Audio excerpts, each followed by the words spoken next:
प्रशांत किशोर पूरी तरह से एक पॉलिटिकल सौदागर हैं। जहां पैसा वहां प्रशांत, जो कोई पैसा देगा उनको वो उसके लिए काम करने चले जाएंगे। और आज प्रशांत किशोर बिहार में अगर आए हैं तो पैसा के लिए आए हैं। तो इसके पीछे कौन हो सकता है? बताता हूं। जिस प्रकार से प्रशांत किशोर ने बिहार में अपनी राजनीतिक और चुनावी सफर का आगाज किया, सबसे पहला मुद्दा था शराबबंदी हटाने का। शराबबंदी का विरोध क्यों किया? इसलिए किया क्योंकि प्रशांत किशोर ने देश के बड़े बड़े शराब माफिया, शराब कंपनी से सौदा किया है, पैसे लिए हैं कि बिहार में लगभग 70,000 करोड़ से ज़्यादा का रेवेन्यू आता था। अब आप सोचिए कि कितना बड़ा कारोबार बिहार जैसे बड़े देश में शराब का कितना बड़ा कारोबार था। इससे जो है उन शराब माफियाओं को तो कहीं ना कहीं तो नुकसान तो हो ही रहा है।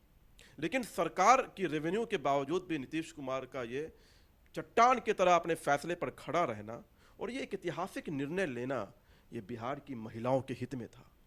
और हमारा कमिटमेंट था कि हम बिहार के किसी भी परिवार को टूटने नहीं देंगे शराब के कारण, और वो हमने करके दिखाया।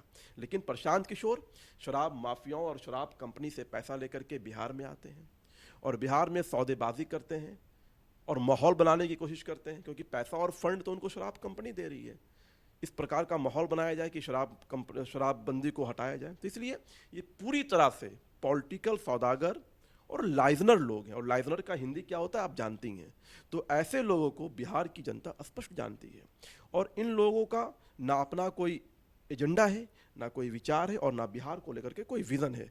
20 वर्षों से लगातार एनडीए की सरकार ने नीतीश कुमार जी के नेतृत्व में हमने काम किया है, बिहार को रफ्तार पकड़ाया है, विकास की रफ्तार पकड़ाया है और आगे भी हम जो है नीतीश कुमार जी के नेतृत्व में बिहार को आगे लेकर जाएंगे। अच्छा, मेरा आखिरी सवाल होगा, राहुल गांधी की जो ये यात्रा है, पहले भारत जोड़ो यात्रा, फिर अब वोट अधिकार यात्रा, इन यात्राओं पर आपकी क्या राय है? और इस बार तो तेजस्वी के साथ पप्पू यादव भी पीछे हैं, और इन तमाम कुनबों को देखकर आपको क्या लग रहा है? एक साथ इतने बड़े चेहरे आए हैं, आप लोगों को डर नहीं लगता? देखो, भारतीय जनता पार्टी का जो संगठनात्मक संरचनाएं हैं, भारतीय जनता पार्टी की जो कार्यशैली है और भारतीय जनता पार्टी ज़मीनी स्तर पर इतना मजबूत है, मुझे लगता है दुनिया का एकमात्र दल होगा जो चुनाव जीतने के दूसरे दिन से फिर जो है जनता के बीच में हम चले जाते हैं, जनता की समस्याओं को देखने के लिए, संगठन को मजबूत करने के लिए। शायद ही कोई दल ऐसा करता होगा। तो ऐसे दल के कार्यकर्ता या नेताओं को किसी से डरने की ज़रूरत नहीं होती है। दूसरा, हमारा नेतृत्व इतना सशक्त है देश में, आदरणीय नरेंद्र मोदी जी के नेतृत्व में, बिहार में नीतीश कुमार और सम्राट चौधरी जी के नेतृत्व में, कि जब आपका नेतृत्व बिहार की जनता या देश की जनता के लिए डिलीवरी करता है तो कार्यकर्ता मजबूत होता है। कार्यकर्ता जो है मजबूती से जनता के बीच में सर उठा करके जाता है कि हमारे प्रधानमंत्री ने बिहार के लिए जो है एम्स दिए, आईआईटी दिए, रोड्स दिए, एयरपोर्ट्स दिए, जनधन योजनाएं दिए, 5 किलो का अनाज गरीबों के लिए दिया जा रहा है, आज 5 लाख रुपए तक की जो है इलाज करने की सुविधाओं गरीब के लिए दी जा रही हैं। तो ये जब चीज़ें लेके हम जनता के बीच में जाते हैं तो हमारा सर ऊँचा होता है और हमें शक्ति मिलती है अपने हर एक कार्यकर्ताओं को अपने प्रधानमंत्री और मुख्यमंत्री के द्वारा किए गए कार्यों के माध्यम से। कुल मिलाकर आप ये कह रहे हैं कि यात्राएं चलती रहेंगी लेकिन जीत एनडीए की होगी? निश्चित तौर पर हम पूरी तरह से आश्वस्त हैं अपने संगठन की संगठनात्मक संरचनाओं पर, कार्यकर्ताओं की मजबूती पर और नरेंद्र मोदी और नीतीश कुमार जी के नेतृत्व में भारत और बिहार में जो कार्य हुए हैं उस रिपोर्ट कार्ड को लेकर 2025 में हम लोग जनता के बीच में जाएंगे और पूरी तरह से आश्वस्त है कि जनता फिर से एक बार रफ्तार पकड़ चुके बिहार को दोबारा जो है मतदान के माध्यम से हमें शासन का मौका देंगी। रिपोर्ट कार्ड जनता के हाथ में है, अब फैसला वही लेंगी, क्योंकि 2025 में विधानसभा चुनाव जो हो रहे हैं इसमें कौन किस पर भारी पड़ता है इसका निर्णय भी जनता लेती है। दानिश इकबाल साहब हमारे साथ हैं, उनका बहुत बहुत धन्यवाद। और कमेंट बॉक्स में आप इनकी राय, इनकी प्रतिक्रियाएं पर अपनी राय दे सकते हैं। फिलहाल के लिए इतना ही। आप देख रहे हैं HCN न्यूज़ में आपके साथ रंजना उपाध्याय। धन्यवाद।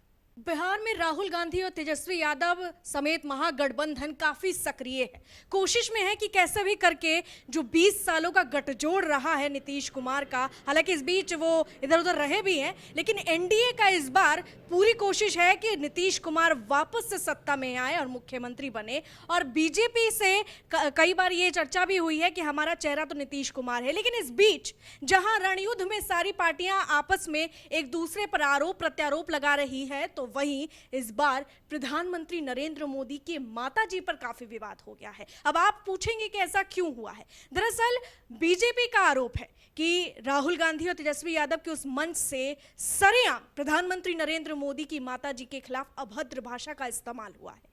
इसके अलावा इससे बिहार में वोट चोरी की बात की जा रही है, वोट अधिकार यात्रा की जा रही है विपक्ष की तरफ से, तो वहीं बीजेपी जो है कह रही है कि आप असल मुद्दों पर बात कीजिए, जो इस राज्य का मुद्दा है उस मुद्दों पर बात कीजिए, जिससे जनता खुश है उस पर बात कीजिए। हमारे साथ इन्हीं सारे मुद्दों पर चर्चा करने के लिए बीजेपी से मीडिया प्रभारी हैं दानिश इकबाल साहब, आपका बहुत बहुत स्वागत है। नमस्कार जी, धन्यवाद। सबसे पहला सवाल हम यही पूछते हैं कि सरेआम मंच से अभद्र भाषा का इस्तेमाल किया गया और कहीं ना कहीं बीजेपी से पोस्ट हुआ और फिर काफ़ी ज़्यादा वो वीडियो भी वायरल हो रहा है। आपकी पहली प्रतिक्रिया क्या है? राजनीति के विषय से उठकर क्या इस मुद्दे को जनता जो है देखेगी? भारतीय जनता पार्टी घोर निंदा करती है। लोकतंत्र में संवैधानिक व्यवस्थाओं के माध्यम से 140 करोड़ के प्रधानमंत्री के लिए एक राजनीतिक दल के मंच से अपशब्द कहना और एब्यूजिव लैंग्वेज का इस्तेमाल करना सिर्फ भारतीय जनता पार्टी के नेता का अपमान नहीं, बल्कि भारत के लोकतंत्र का अपमान है, भारत के संविधान का अपमान है, भारत के संवैधानिक व्यवस्थाओं का अपमान है। और जो विपक्ष है उसका जो माइंडसेट है, उसकी जो भूमिका होती है, निश्चित तौर पर आलोचना करने की भूमिका होती है सरकार की, लेकिन वो सरकार की आलोचना करते करते भारत की आलोचना करने लगते हैं और भारत की आलोचना करते करते भारत के संविधान, भारत के संवैधानिक व्यवस्थाओं, संवैधानिक संस्थाओं और यहाँ तक कि भारत की सेना पर प्रश्न खड़ा कर देते हैं, भारत के सर्वोच्च न्यायालय पर सवाल खड़ा कर देते हैं। तो ये माइंडसेट भारत के लोकतंत्र के लिए बड़ा खतरनाक है। ऐसे लोग को मैं स्पष्ट कहता हूँ कि ऐसे लोग देशद्रोही के दर्जा में दिखते हैं। ऐसे लोगों को देशद्रोही कहना चाहिए। जो भारत के लोकतंत्र पे, भारत के संप्रभुता पे अगर कोई आक्रमण करता है तो निश्चित तौर पर ये देशद्रोही हैं। और ऐसे लोगों को जनता ने लगातार उनकी हैसियत और उनकी जगह दिखाने का काम किया है। भारत लोकतंत्र की जननी है और भारत में अगर आप लोकतंत्र का अपमान करेंगे तो निश्चित तौर पर उसका जवाब भारत की जनता देगी। और कल जो दरभंगा में हुआ है, भारतीय जनता पार्टी ने एफआईआर दर्ज कराई है और हमने मांग की है कि सख्त से सख्त कार्रवाई की जाए। और हमें बिहार की जनता पे पूर्ण विश्वास है कि बिहार की जनता, बिहार की धरती से भारत के प्रधानमंत्री के लिए जो अपमानित शब्द का प्रयोग किया गया है वो लोकतंत्र में चुनाव के माध्यम से उसका जवाब देगी। आप अगर देखेंगे तो तेजस्वी यादव और राहुल गांधी की जो जोड़ी है ये युवाओं की जोड़ी बताई जा रही है और कहा जा रहा है कि एनडीए को ये बात समझ लेना चाहिए कि इस बार युवाओं का जो चेहरा है वही इस बिहार की सत्ता को जीतेगा। क्यों? इसके पीछे का कारण है रोजगार, पलायन। ये पूछ रहे हैं कि आप एनडीए की जो सरकार है इन्होंने युवाओं के लिए क्या किया है, रोजगार के लिए क्या किया है। और इसके अलावा राहुल गांधी तो आप पे वोट चोरी का भी आरोप लगा रहे हैं कि बीजेपी वोट चोरी कर रही है। ये दो वंशवादी परिवार के राजकुमार की यात्रा है और ये दोनों वंशवादी राजकुमार, किनकी बात कर रहे हैं?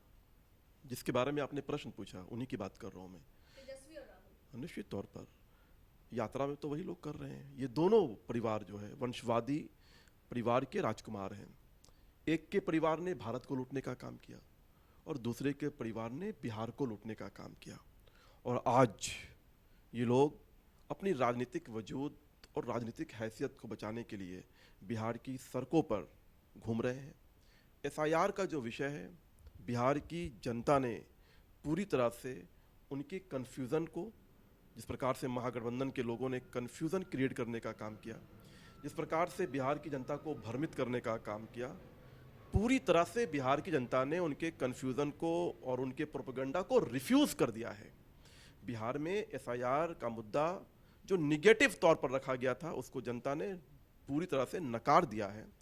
चुनाव आयोग ने स्पष्ट इस बात को कहा है कि 98.2 से ज़्यादा प्रतिशत के जो मतदाता हैं उन्होंने अपनी मतदाता सूची में अपना नाम अंकित करा लिया है। तो अब कहीं कोई विषय है ही नहीं है। और एसआईआर का जो पूरा प्रक्रिया है, पूरा जो प्रोसेस है, वो लोकतंत्र के अंदर चुनाव कैसे पारदर्शी तौर पर हो, उसके लिए मतदाता सूची का शुद्धिकरण अवश्य है।